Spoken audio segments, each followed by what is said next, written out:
નમસ્કાર દર્શક મિત્રો, ગુજરાતી ભાષાની લોકપ્રિય ચેનલ ડીડી ગિરનારના આપ સૌના મનપસંદ એવા કૃષિ દર્શન કાર્યક્રમમાં હું મૃગાક્ષી આપ સૌનું સ્વાગત કરું છું.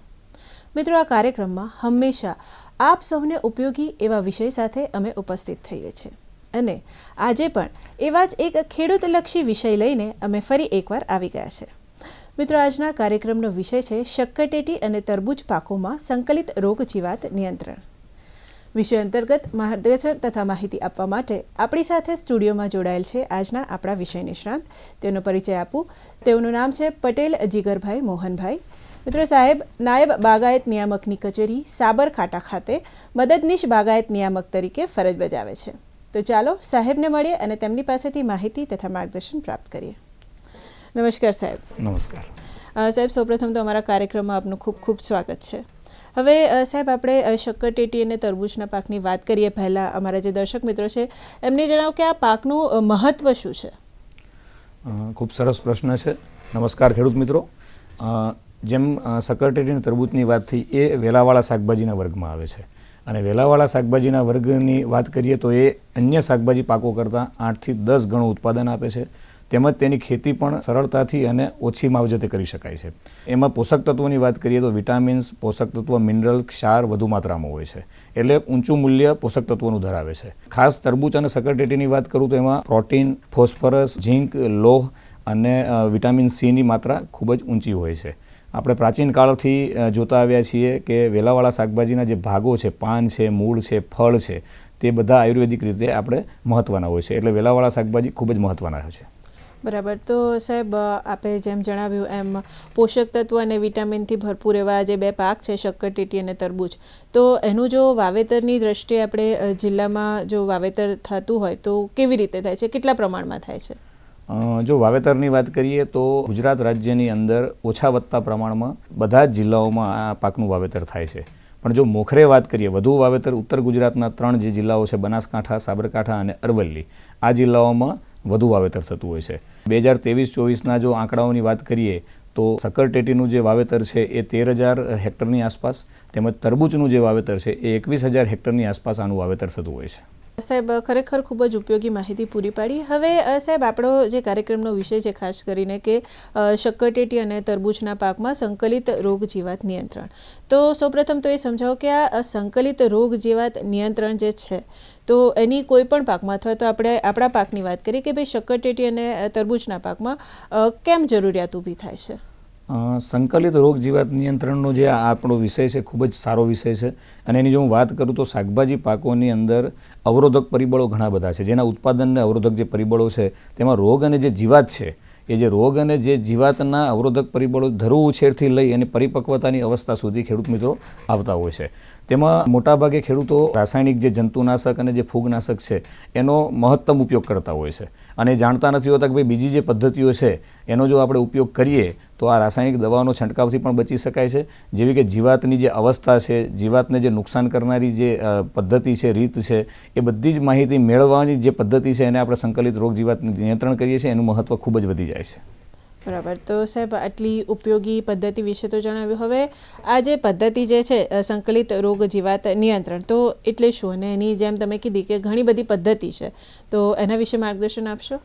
તરબૂચ અને જે શક્કરટેટી છે એમાં જે જીવાત અને જે રોગ આવે છે એને રાસાયણિક પદ્ધતિથી ન નિરાકરણ કરતાં બીજી અન્ય જે પદ્ધતિઓ છે જે પર્યાવરણને પણ ઓછી નુકસાન કરે છે, જેવી કે ભૌતિક પદ્ધતિ છે, યાંત્રિક પદ્ધતિઓ છે, પાકની ફેરબદલી છે, જૈવિક નિયંત્રણ છે, રાસાયણિક નિયંત્રણો છે, આ બધી જ સંકલિત રીતના ઉપયોગ કરવામાં આવે, આ બધી પદ્ધતિઓનો ઉપયોગ કરીએ છીએ એ સંકલિત રોગ જીવાત નિયંત્રણ કહેવાય છે. બરાબર. તો આ જે વિવિધ પદ્ધતિ છે સંકલિત રોગ જીવાત નિયંત્રણની જે પદ્ધતિ, તો એના વિશે વિગતવાર માહિતી આપવાની હોય, અમારા દર્શકોને સમજાવવું હોય તો શું માર્ગદર્શન આપશો એમને? ખૂબ સારો પ્રશ્ન છે. વિષય પણ આપણો એ જ છે. ખેડૂતોને આ ખૂબ જાણવા જેવી વાત છે કે જ્યારે પણ સંકલિત નિયંત્રણની વાત કરીએ તો આપણે શરૂઆત ક્યાંથી કરવી. તો પહેલી તો જે પણ આપણે પાક વાવીએ છીએ તેની જે કઈ જમીનમાં એનું વાવેતર થાય. ધારો કે તરબૂચ અને શક્કરટેટી છે તો એ મધ્યમ કાળી, ઘોરાડું અને નિતારવાળી જમીનમાં કરવું જોઈએ. તેમજ એને ઉનાળાની અંદર ઊંડી ખેડ કરવી જોઈએ. ઊંડી ખેડ કરી અને થોડો સમય એને તપવા દેવી જોઈએ અને જે તપી જાય એ જમીન અને એના પછી આપણે બીજની માવજત, બીજની પસંદગી અને એવા બીજની પસંદગી કરવી જોઈએ કે જે તે વિસ્તાર તેમજ રોગ અને જીવાત સામે પ્રતિરોધક હોય. અને એ જીવાતનું જે વાવણી કરવાની જે પદ્ધતિ છે, તરબૂચ અને સકરટેટીની જે વાવણી છે એ મલ્ચિંગ પાથરીને જ અવશ્ય કરવી જોઈએ. અને મલ્ચિંગ પાથરીને જ્યારે વાવેતર કરીએ છીએ ત્યારે જે એનું અંતર છે એ પણ આપણે એનું ધ્યાન રાખવું જોઈએ. વાવણી થયા પછી હાલનો ખેડૂતો બધા વપરાશ કરી રહ્યા છે ક્રોપ કવર, તો એ ક્રોપ કવરનો પણ આપણે ઉપયોગ કરવો જોઈએ. પછી કોઈ જીવાતો કે કંઈ આવે છે તો એના માટે આપણે જૈવિક નિયંત્રણો છે, જેવા કે ફેરોમેન ટ્રેપ છે, ટીકી ટ્રેપો છે, જે પીળા કલરમાં પણ મળે છે બજારમાં, વાદળી કલરની પણ મળે છે. ફેરોમેન ટ્રેપો છે, માદા જે માખીઓ છે એને આકર્ષિત કરે એવી લ્યુરો પણ મળે છે બજારમાં, તો લ્યુર પણ જૈવિક નિયંત્રણોથી કરી શકાય છે. અને આ બધી જ સંકલિત જીવાતની જે બાબતો છે એનો ઉપયોગ કર્યા પછી જો ક્યાંક અંશે આપણે જીવાતો જોવા મળે તો રાસાયણિક પદ્ધતિઓ પર આપણે જવું જોઈએ, રાસાયણિક દવાનો ઉપયોગ કરવો જોઈએ. જી બિલકુલ. તો સાહેબ ખૂબ જ સરસ એવી ઉપયોગી માહિતી પૂરી પાડી અમારા દર્શક મિત્રોને. દર્શક મિત્રો, સક્કરટેટી અને તરબૂચ પાકોમાં સંકલિત રોગ જીવાત નિયંત્રણ, તો આ વિષય અંતર્ગત હજી પણ એવી ઘણી બધી માહિતી છે જાણવાની બાકી છે, પરંતુ અત્યારે કાર્યક્રમમાં શરૂઆત થઈ ગયો છે એક નાનકડા વિરામનો, તો લઈએ એક વિરામ.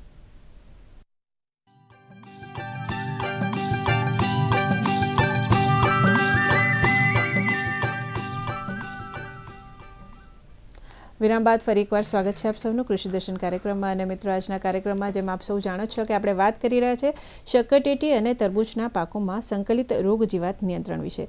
તો સાહેબે આપણને અત્યાર સુધીમાં જણાવ્યું કે ભાઈ આ સંકલિત રોગ જીવાત નિયંત્રણ શું છે, એની કેટલી પદ્ધતિ હોય. હવે સાહેબ પાસેથી જાણીશું કે સાહેબ, આપણે સક્કરટેટી અને તરબૂચની જો વાત કરી રહ્યા છે તો એમાં કયા કયા પ્રકારના રોગ અને કઈ કઈ પ્રકારની જીવાતો આવે છે? ખૂબ સરસ પ્રશ્ન છે ખેડૂત મિત્રો. જો જીવાતની વાત કરું તો સફેદ માખી છે, થ્રિપ્સ છે, મોલો છે, માઇટ્સ છે, રેડ પમ્પકિન બીટલ્સ છે. એવી રીતના રોગની વાત કરીએ તો ભૂકીછારો છે, તળછારો છે, કાલવર્ણ છે, ટપકીનો રોગ છે. અને હાલમાં જે તરબૂચ અને સક્કરટેટીમાં જે શરૂઆતની અવસ્થામાં ગમી સ્ટેમ બ્લાઇટ, જે ગુંદરીઓ રોગ કહેવામાં આવે છે, તે પણ જોવા મળે છે. તો આવા રોગો આવતા હોય છે એમાં. બરાબર. હવે સાહેબ, રોગની તો વાત કરી, પરંતુ કહેવાય છે ને કે ઘણી વખત બીજની પસંદગી જે હોય એ પણ જો યોગ્ય રીતે કરવામાં ના આવે તો પણ એમાં રોગ લાગવાની અથવા તો જીવાત પડવાની સંભાવના હોઈ શકે છે. તો હવે અમારા જે દર્શક મિત્રો છે એમને જણાવો કે ખાસ કરીને જ્યારે સક્કરટેટી અને તરબૂચના પાકનું વાવેતર કરવું હોય તો ધરુની પસંદગી કે બીજની પસંદગી કરતી વખતે એમને કઈ કઈ બાબતની કાળજી રાખવી પડે? ખૂબ જ સારો પ્રશ્ન છે. મહત્વનો પ્રશ્ન જે છે કે ભાઈ બીજ અથવા ધરુ એ આપણે કેવો ઉપયોગ કરવો જોઈએ. ખેડૂત મિત્રો, હંમેશા આપણે બીજ અને ધરુની પસંદગી એવી કરવી જોઈએ કે વધુ ઉત્પાદન આપે અને યુનિવર્સિટીની ભલામણ મુજબની જાતની આપણે પસંદગી કરવી જોઈએ. બીજ એવું પસંદ કરવાનું કે જીવાત અને રોગ મુક્ત હોય અને જેની સ્ફુરણ શક્તિ વધારે હોય, જેનો ઉગાવો વધુ થતો હોય. બીજી એક બાબત છે કે ભાઈ રોગ અને જીવાત સામે પ્રતિરોધક હોય. ઘણી વખત એ જાત જ એટલી બધી મજબૂત હોય છે કે આ રોગ અને જીવાત સામે પોતે સક્ષમ હોય છે. અને ખાસ હું અંગત રીતે એક તમને ભલામણ કરીશ કે ભાઈ બીજથી વાવણી ન કરતા તમે ધરુ ઉછેર કરી પ્લગ ટ્રેની અંદર સોઇલલેસ કલ્ચરની અંદર ઉછેર કરવામાં આવેલો ધરુ જ ઉછેર કરવો, ધરુ ઉછેર કર્યો હોય એ જ વાપરવો જોઈએ. અને એ વાપરવાથી આપણે કૃમિ અને કોહવારાનો જે શરૂઆતમાં જે રોગ આવે છે તેનાથી આપણે ખેડૂત મિત્રો બચી શકીએ છીએ. બરાબર. હવે સાહેબ, રોગ અને જીવાતથી બચવા બીજો એક ઉપાય આજકાલ જે ચલણમાં આવ્યો છે ક્રોપ કવર, તો એના વિશે માહિતી આપશો કે ભાઈ આ ક્રોપ કવર શું છે? અને ખાસ કરીને જ્યારે તરબૂચ ને સક્કરટેટીના પાક લેતા હોય તો ખેડૂત મિત્રો જ્યારે પાકની ફેરબદલી કરવાની હોય તો એ વખતે કઈ કઈ બાબતની કાળજી રાખવી જોઈએ? ક્રોપ કવરની બેન વાત કરીએ, એમાં અત્યારનો થોડા વર્ષોથી ક્રોપ કવર વપરાશમાં આવ્યું છે. અને ક્રોપ કવર એ નોન વુવન પ્લાસ્ટિક કવર છે અને તે છોડને ઢાંકવા માટે ઉપયોગ થાય છે. એક નાની ટનલ આપણે બનાવવાની હોય છે. એમાં ધારો કે તરબૂચ અને ટેટીનું વાવેતર થઈ જાય પછી નાની ટનલ બનાવી એના પર ક્રોપ કવર ઢાંકતા હોઈએ છીએ. એટલે શરૂઆતમાં જે રોગ અને જે જીવાત જે લાગતી હોય ક્રોપ કવરના લીધે લાગતી નથી. તેમજ ઠંડીની સિઝનમાં જો આપણે વાવણી કરતા હોઈએ તો ઠંડીની સિઝનમાં ઠંડીથી રક્ષણ મળે છે અને બીજનો ઉગાવો પણ સારો થાય છે. સૌથી પહેલું યાંત્રિક જે નુકસાન થાય, કવરિંગ થઈ જાય, રોપો એના અંદર હોય એટલે યાંત્રિક જે નુકસાનો થાય, ડાઘા પડવા, ટપકી પડવી, એ પણ નહીં થાય, ગુણવત્તા સારી રહે છે. માદા જે માખીઓ ઈંડા મૂકે છે, જે મુખ્ય પાક ઉપર માદા માખીઓ ઈંડા મૂકતી હોય છે, તો માદા માખી ઈંડા ન મૂકી શકવાથી એનું જીવનચક્ર રૂંધાશે અને એની જે નુકસાન કરવાની જે અવસ્થાઓ છે એ આપણા મૂળ પાક ઉપર આવશે નહીં. એટલે ક્રોપ કવર ઘણા બધા અંશે ખૂબ જ ફાયદારૂપ છે. હાલમાં આ ક્રોપ કવરનું ચલણ ઘણું બધું વધી ગયું છે અને લોકોને શરૂઆતના સ્ટેજમાં વાપરે છે. આમાં કાળજી રાખવાની એક જ બાબત છે કે એમાં જ્યારે ક્રોપ કવર આપણે લગાવ્યું ત્યારે એને કાઢવાની જે પદ્ધતિ છે એને કાઢી લેવું પડે કે ભાઈ જેના પર ફૂલ આવે એના પહેલાં આને આપણે કાઢવું પડતું હોય છે. બરાબર. હવે સાહેબ બીજો પણ એક ઉપાય જે આજકાલ ચલણમાં છે એ છે કે ભાઈ પ્લાસ્ટિક મલ્ચિંગ. તો તરબૂચ અને શક્કરટેટીના જે પાક છે તેમાં પ્લાસ્ટિક આવરણ મલ્ચિંગના ઉપયોગથી સંકલિત રોગ જીવાત નિયંત્રણ જો કરવું હોય તો કઈ રીતે કરી શકાય? ખૂબ સરસ પ્રશ્ન છે. પ્લાસ્ટિક આવરણ આમ તો ખેડૂતો માટે નવી બાબત નથી, ઘણા સમયથી આ ચલણમાં છે, પણ સંકલિત રોગ જીવાત નિયંત્રણની અંદર પ્લાસ્ટિક આવરણ પણ આપણે આવરી લેવું જોઈએ, કારણ કે નિંદણ છે એ પણ સંકલિત રોગ જીવાત નિયંત્રણનું એક પાસું છે. જો નિંદણનો આપણે કંટ્રોલ કરી લેશું તો આપણે કંઈક અંશે એમાં પાકને આપણે બચાવી શકીએ છીએ. એટલે પ્લાસ્ટિક આવરણ મલ્ચિંગ પાથરવાથી પાણીનો પણ બચાવ થાય છે અને નિંદણ બિલકુલ થતું નથી. આપણે બધા જ જાણીએ છીએ કે ભાઈ પ્લાસ્ટિક આવરણ મલ્ચિંગ પાથરી અને નિંદણ ન થાય તો જીવાતોનો વસવાટ છે એ ઘણી વખત નિંદણ પર વસવાટ કરતી હોય અને પછી મૂળ પાકને નુકસાન કરતી હોય. માટે પ્લાસ્ટિક આવરણનો પણ આપણે ઉપયોગ ખેડૂતોએ તરબૂચ ટેટીમાં અવશ્ય કરવો જોઈએ. બરાબર. હવે સાહેબ આપણે તો એવી કહેવત છે કે ભાઈ પાણી પહેલાં પાળ બાંધીએ તો ખૂબ જ ઉપયોગી નીવડે છે. તો આ જ પ્રમાણે જો ખેડૂત મિત્ર જે છે તો એમના જે પાક છે અને આપણો જે વિષય છે શક્કરટેટી અને તરબૂચના પાક, તો એમાં જીવાત ના આવે એના માટે કઈ કઈ બાબતોની કાળજી લેવી જોઈએ? ખૂબ સરસ પ્રશ્ન છે. આપણે રોગ અને જીવાત નિયંત્રણ, સંકલિત રોગ જીવાત નિયંત્રણ, આપણો વિષય પણ એ જ છે કે એમાં કરવું શું, કે ભાઈ જીવાત ન આવે અને જીવાત આવે તો શું કરવું. સૌ પ્રથમ તો આપણે જેમ વાત કરીએ એમ કે રોગ પ્રતિકારક શક્તિવાળી વેરાયટીઓ વાવી જોઈએ. જમીનની તૈયારી ઉનાળાની અંદર મે જૂન મહિનાની અંદર ઊંડી ખેડ કરી અને 2 થી 3 અઠવાડિયા જમીનને તપાવી જોઈએ. એટલે કોસેટો છે જે જીવાતના, એ પરભક્ષી અને પરોપજીવી જે કીટકો છે એ એને ખાઈ જતા હોય છે અને એ ખાઈ જાય એટલે આપણે પછીની જે એની અવસ્થા છે એ આપણે નુકસાન કરતી નથી. જૈવિક નિયંત્રણો છે, જુદા જુદા ફેરોમેન ટ્રેપ છે, સ્ટીકી ટ્રેપ છે, જૈવિક દવાઓ છે, એનો આપણે ઉપયોગ કરી શકીએ છીએ. ખાસ આપણે લીંબોળીનો અર્ક છે, તેલ છે, એનો મીંજ છે, એ પણ આપણે 20 થી 40 ml 10 લીટરની અંદર ઉમેરી અને એનો પણ છંટકાવ આપણે કરી શકતા હોય છે. આ બધી જ બાબતનો ઉપયોગ કરીએ અને તોય આપણે જીવાતોનો જો ઉપદ્રવ જોવા મળતો હોય, ઘણી વખત કેવું હોય કે જીવાતો પોતે પ્રતિરોધક થઈ જતી હોય છે, ત્યારે આપણે એને શોષક પ્રકારની જે દવાઓ છે, ઇમિડાક્લોપ્રિડ છે, એસિફેડ છે, એસિટામાપ્રિડ છે, થાયોમેથોક્ઝામ છે, આવી દવાનો આપણે ઉપયોગ કરવો જોઈએ. અને તરબૂચ અને ટેટીમાં ફળમાખીનો ઉપદ્રવ ઘણો રહે છે. ફળમાખીનો ઉપદ્રવ રહે એટલે આપણે એને માટેની જે ટ્રેપ આવે છે, ફેરોમેન ટ્રેપ, જે આપણે ફળમાખી માટેની ફ્રૂટ ફ્લાય ટ્રેપ કહીએ છીએ, એનો ઉપયોગ આપણે હેક્ટરે એમાં 10 લગાવવાની જે ભલામણ છે એ મુજબ એ લગાવવી જોઈએ અને એનો કંટ્રોલ કરવો જોઈએ. સાહેબ, તમે જે રીતે જીવાત ના આવે એના માટે જે પગલાં અમારા દર્શક મિત્રોને, અમારા ખેડૂત મિત્રોને સૂચાવે એ જ પ્રમાણે તરબૂચ અને શક્કરટેટીના પાકમાં રોગ ના આવે, રોગ નિયંત્રિત રહે, તો એના માટે શું કરવું જોઈએ? જેમ આપણે જીવાતની વાત કરીએ એમ રોગ પણ એક પાસું છે. રોગ 100% એમાં આવે છે અને રોગ જે આવે છે એ પેલું સમજવું એ પડશે કે રોગ કેવી રીતના આવે. અત્યારે જે હરીફાઈનો જે જમાનો છે, લોકો વધુ ઉત્પાદન જે લેવાની જે લાહે છે ખેડૂતોને, એમાં વધુ નજીકનું અંતર વાવતા થઈ ગયા છે. વધુ પડતા રોપા અંદર જમીનની અંદર આપણે વાવેતર કરીએ એટલે હવા ઉજાસના પ્રશ્નો થતા હોય અને જ્યારે હવા ઉજાસના પ્રશ્નો થાય, ભેજનું પ્રમાણ વધે, ત્યારે આ તળછારો અને ભૂકીછારો જે રોગ છે એ રોગ એમાં સરળતાથી આવી જાય છે. એ કન્ડિશન જો વધુ સમય રહે તો એના પછીના પણ જે રોગ છે, ટપકીના રોગ છે, કોહવારાનો રોગ છે. પણ મેઇન વસ્તુ એ છે કે સંકલિત રોગ જીવાત નિયંત્રણમાં આપણે અગાઉ પણ વાત કરી કે ભાઈ પોપ્યુલેશન, એમાં જે પ્લાન્ટનું જે અંતર છે, રોપાને જે વાવેતર કરવાનું જે અંતર છે, એ જે અંતર જો આપણે પૂરતું જાળવીએ તો એમાં રોગ આવતા નથી. અને જો રોગ આવે તો એનામાં અંદર મેન્કોજેબ છે અને શોષક પ્રકારની જે ફૂગનાશકની જે દવાઓ છે એનો આપણે ઉપયોગ કરી શકીએ છીએ. ખાસ એમાં જે બીજા અન્ય જે રોગો આવે છે એ મોઝેઇક છે અને પંચરંગીયો રોગ છે, એ વિષાણુથી થતો રોગ છે અને એ ખરેખર આવી જાય પછી એનું કંટ્રોલ કરવો ખૂબ જ ખેડૂતો મુશ્કેલ ભર્યું છે. એટલે શરૂઆતમાં જ્યારે આપણે એ રોગના લક્ષણો અથવા રોગ આપણે દેખાય, કુંજરો વળી ગયેલા પાન દેખાય, રોગીશ એ જીવાણુવાળા રોપા આપણે દેખાય, તો આપણે એને લાલચમાં ન રહેતા એ છોડને કાઢી અને બીજાને ચેપ ન લાગે એવી રીતે આપણે એનો નિકાલ કરવો જોઈએ. અને આવી જ રીતે આપણે જો સંકલિત રોગ જીવાત નિયંત્રણથી ઉપયોગ કરશું તો રોગનું અવશ્ય નિરાકરણ કરી શકીશું. જી બિલકુલ. તો દર્શક મિત્રો, અત્યારે ખૂબ જ ઉપયોગી માહિતી મેળવી રહ્યા છે આપણે સાહેબ પાસેથી કે ભાઈ શક્કરટેટી તથા તરબૂચના પાકોમાં સંકલિત રોગ જીવાત નિયંત્રણ વિશે. તો દર્શક મિત્રો, આ વિશે હજી પણ એવી ઘણી બધી માહિતી છે જે મેળવવાની બાકી છે, પરંતુ અહીંયા કાર્યક્રમમાં સમય થઈ ગયો છે કે નાનકડા વિરામનો લઈએ એક વિરામ.